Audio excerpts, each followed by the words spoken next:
నిజామాబాద్ వెళ్దాం. అక్కడ మా ప్రతినిధి నవీన్ మనకి అందుబాటులో ఉన్నారు. ప్రధానంగా చూసుకుంటే అక్కడ ఎంఐఎం పార్టీకి అలాగే ఎవరైతే ఉన్నారో బీఆర్ఎస్ వర్సెస్ ఎంఐఎంగా ఒక యుద్ధం, మాటల యుద్ధం అగ్రహిస్తున్నటువంటి పరిస్థితి కనిపిస్తుంది. ఇక ప్రధానంగా కీలకమైనటువంటి ఈ నేపథ్యంలో చాలా చాలా విమర్శనాత్మకమైనటువంటి ఒకరికొకరు విసురుకున్నటువంటి పరిస్థితి కనిపిస్తుంది. అక్రమ కేసులు పెట్టి వారికి బుద్ధి చెప్తామన్నటువంటి ఓవైసీ తనను చంపేందుకు కుట్ర చేస్తారంటూ కూడా ఎమ్మెల్యే షకీల్ ఎవరైతే ఉన్నారో ఆరోపించినటువంటి పరిస్థితి కనిపిస్తుంది. ఎవరైతే కుట్రకి ప్రధానంగా ఉన్నారో వాళ్ళని టెర్రరిస్టులతో సంబంధాలు ఉన్నాయంటూ కూడా ఆయన చెప్పినటువంటి పరిస్థితి కనిపిస్తుంది. మొత్తానికి ఏదైనప్పుడు కూడా తన సంవత్సరం నుంచి కూడా చంపేందుకు ప్లాన్ చేస్తున్నారంటూ షకీల్ ఆరోపిస్తున్నటువంటి పరిస్థితి కనిపిస్తుంది. ఇది ఎంతవరకు వెళ్తుంది అనేది తెలియదు, కానీ ప్రస్తుతం అయితే మాత్రం పూర్తి స్థాయిలో దీనికి సంబంధించినటువంటి ఇష్యూ రాజకీయంగా అక్కడ మారినటువంటి పరిస్థితి కనిపిస్తుంది. దీనికి సంబంధించినటువంటి పూర్తి అప్డేట్స్ ఏంటి నవీన్ చెప్పండి.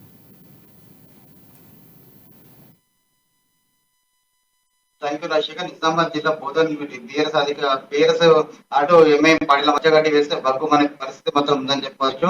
ఆ రెండు పార్టీల మధ్య మాటల యుద్ధం తారాస్థాయికి చేరుకుంది. ఒకరిపై ఒకరు ఆ కామెంట్లతో రాజకీయాన్ని కూడా వీటి పుట్టిస్తున్నారు.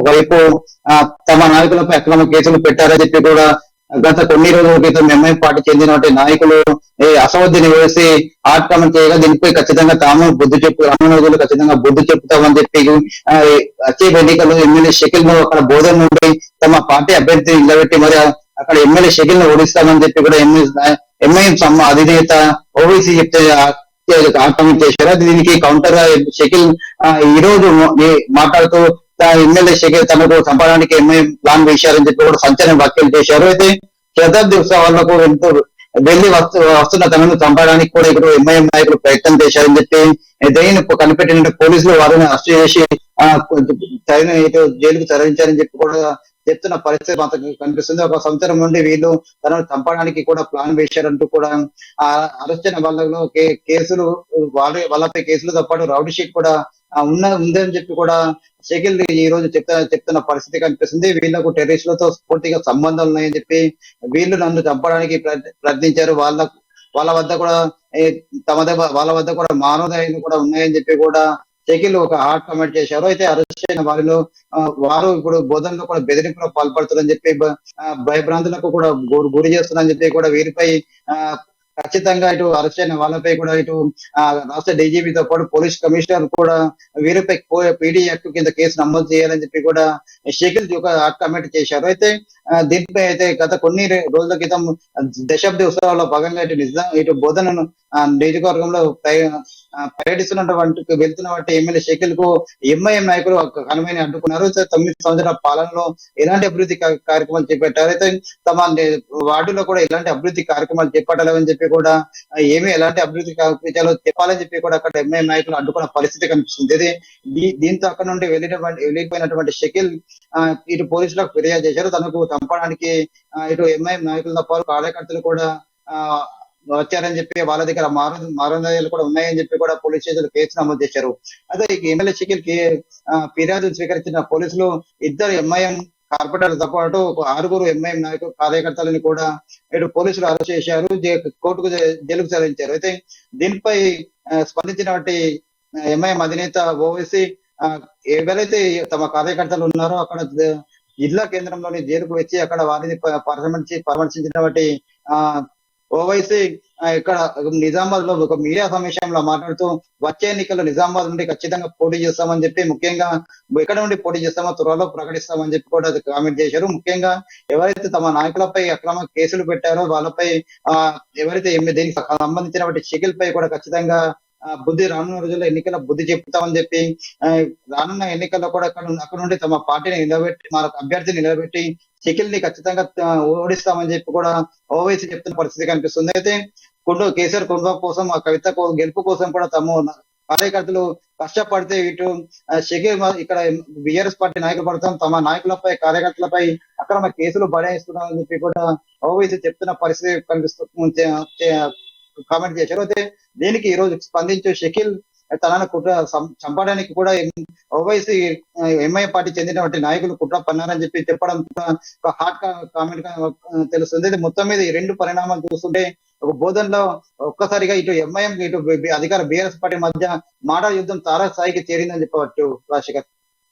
నవీన్, ఒకటి అంటే ఇంత జరుగుతున్నప్పుడు కూడా పోలీస్ యంత్రాంగం ఏం చేస్తుంది అంటే ప్రధానంగా ఒక రెండు పార్టీలకు సంబంధించినటువంటి అంటే చాలా చట్టాబట్టలు వేసుకొని గత 9 సంవత్సరాలుగా పోటీ చేసి పోటీలో ఉన్నటువంటి పరిస్థితి కనిపిస్తుంది ఎంఐఎం కానీ బీఆర్ఎస్ కానీ ఇంత ఇంత వైషమ్యాలు రావడం కానీ ప్రధాన కారణం అసలు పోలీసులు అంటే ఒక ప్రధాన కీలక వ్యాఖ్యలు చూసుకుంటే హత్యకు సంబంధించి ప్రయత్నం చేశారంటూ హతమార్చేందుకు ప్రయత్నించారంటూ సాక్షాత్ ఎమ్మెల్యే చెప్పడం కూడా అయితే ప్రధానంగా ఎవరైతే అరెస్టు చేయబడ్డారో వాళ్ళకి ఒక టెర్రరిస్టులతో సంబంధాలు ఉంటూ ఒక సమాచారం ఇచ్చినట్లు లేకపోతే వారి మీద ఒక అభియోగం మోపినట్టు కనిపిస్తుంది. దీనికి సంబంధించి పోలీసులు ఏమైనా కేసు నమోదు చేసుకుని దర్యాప్తు చేసే అవకాశం ఉందా? ఇంతవరకు ఏమైనా అలాంటి చర్యలు తీసుకున్నారు? అంటే గతంలో శబ్ద ఉత్సవాల్లో పాల్గొన్నటువంటి ఎమ్మెల్యే షకీల్ కన్వాయ్ని అడ్డుకొని ఇది అసలు తన నియోజకవర్గంలో ఎలాంటి అభివృద్ధి కార్యక్రమం చేపట్టామని చెప్పి కూడా ఎంఐ సంబంధించినటువంటి కార్పొరేటర్లు కావచ్చు, అక్కడ ఉన్నటువంటి కార్యకర్తలు అడ్డుకున్నారు.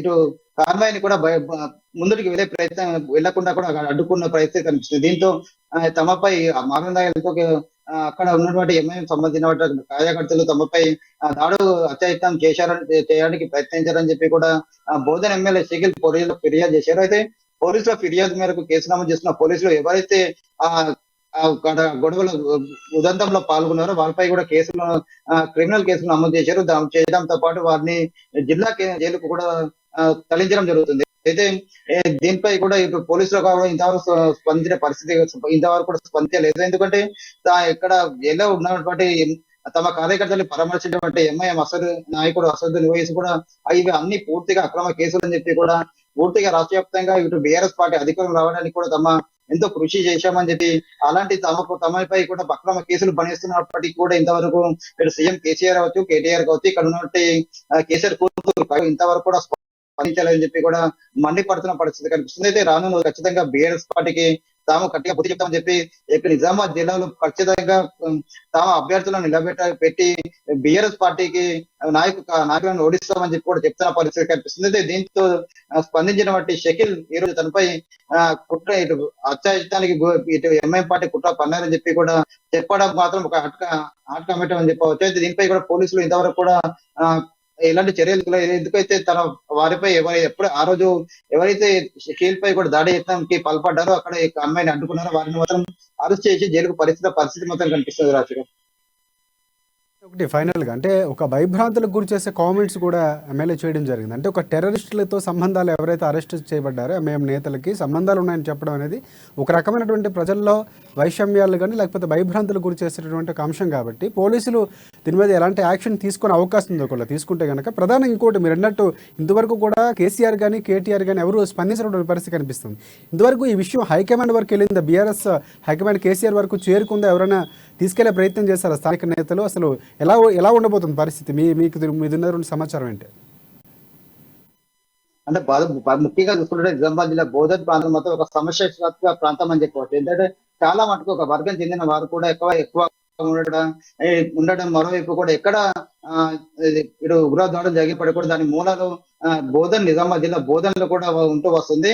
గత కొన్ని నెలల క్రితం కూడా ఇక్కడ దొంగ పాస్పోర్ట్ల విషయంలో కూడా అక్కడ ఎన్ఐ అధికారులు మాత్రం వచ్చి ఇక్కడ బోధన సంబంధించిన కొందరిని దొంగ పాస్పోర్ట్లు సంబంధించిన వాటి కొందరిని కూడా అరెస్ట్ చేయడం జరిగింది. అయితే ఈ నేపథ్యంలో ఎమ్మెల్యే షకీల్ ఇటు ఇక్కడ ఉన్నటువంటి కొందరికి ఇటు టెర్రరిస్టులతో సంబంధం ఉన్నాయని చెప్పి కూడా చెప్పడం కూడా ఒక కామెంట్ గా చెప్పవచ్చు. అయితే ఖచ్చితంగా ఇది ఈ కోణంలో కూడా పోలీసులు మాత్రం దర్యాప్తు చేపడుతున్నట్లు తెలుస్తుంది. అయితే ఇక ఎవరైతే ఇటు ఎంఐఎం సంబంధించిన కార్యకర్తలను వారికి ఇటు గతంలో జరిగినట్టు దొంగ పాస్పోర్ట్ విషయంలో కావచ్చు, టెర్రరిస్టులతో సంబంధాల విషయంలో కూడా ఎలాంటి సంబంధాలు ఉన్నాయో కూడా ఆ కోణంలో పోలీసులు మాత్రం దర్యాప్తు చేపడుతున్నట్టు తెలుస్తుంది. అయితే మీరు చెప్పినట్లు మాత్రం ఇటు ఎంఐఎం నాయకులు చెప్పినట్టు విషయాలు అంటే తమ నాయకులపై కూడా అక్రమ కేసులు నమోదు చేశారని చెప్పి దీనిపై ఇటు కేటీఆర్ కావచ్చు, కేసీఆర్ కావచ్చు, కవిత కావచ్చు ఇంతవరకు స్పందించాలని చెప్తున్న పరిస్థితి మాత్రం దీనిపై కూడా ఇంతవరకు ఇక్కడ ఉన్న జిల్లా నాయకులు కావచ్చు, ఇక్కడ ఇటు బీఆర్ఎస్ పార్టీ చెందిన రాష్ట్ర నాయకులు కూడా ఇంతవరకు ఎవరు కూడా స్పందించని పరిస్థితి మాత్రం కనిపిస్తుంది. ఈ రానున్న రోజుల్లో మరింత ఈ విరిజ మధ్య కూడా మరింత రచ్చ మాత్రం కొనసాగే పరిస్థితి మాత్రం కనిపిస్తుంది. రాజశేఖర్ పార్టీకి అంటే అధిష్టానానికి ఎంతవరకు నష్టం చేకూర్చు అంటే ఇలాంటి అంశం బోధలో జరుగుతున్నప్పుడు బోధనలో ఎంతవరకు చాలా రోజుల నుంచి నడుస్తున్న ఇష్యూ కానీ ఎంతవరకు చర్యలు తీసుకోకపోవడం అధిష్టానం కలగ చేసుకోవడం అనేది పార్టీకి ఎంతవరకు నష్టం చేకూర్చే అవకాశం ఉంది? ఖచ్చితంగా నష్టం ఉండే అవకాశం ఉంది అనుకోవచ్చా మనం? ఖచ్చితంగా నష్టం ఉండదని చెప్పొచ్చు. ఎందుకంటే మరో 6 నెలల్లో ఎలక్షన్ ఉండబోతున్నాయి. అయితే అక్కడ బోధనలు చూసుకున్నట్లయితే ఒక మైనారిటీకి సంబంధించినటువంటి ఎక్కువ శాతం ఉంటుంది. అయితే ఎంఐఎం పార్టీ మైనారిటీల కోసం ఉద్భవించిన పార్టీ కనుక అక్కడ చాలా మట్టుకు షెడ్యూల్ మైనారిటీ నాయకుడు అయినప్పటికీ కూడా ఎంఐఎం అంటే కూడా అక్కడ మైనారిటీ ప్రజలకు మాత్రం ఒక అత్యంత దగ్గర సంబంధం ఉన్నట్లు తెలుస్తుంది. అయితే ఈ అక్కడైతే బోధనలో మాత్రం ఖచ్చితంగా ఎంఐ పార్టీకి చెందిన వాటి నాయకుని మాత్రం పెడితే మాత్రం ఇప్పుడు బీఆర్ఎస్ పార్టీకి మాత్రం ఖచ్చితంగా పెద్ద దెబ్బ తగులుతుందని చెప్పవచ్చు.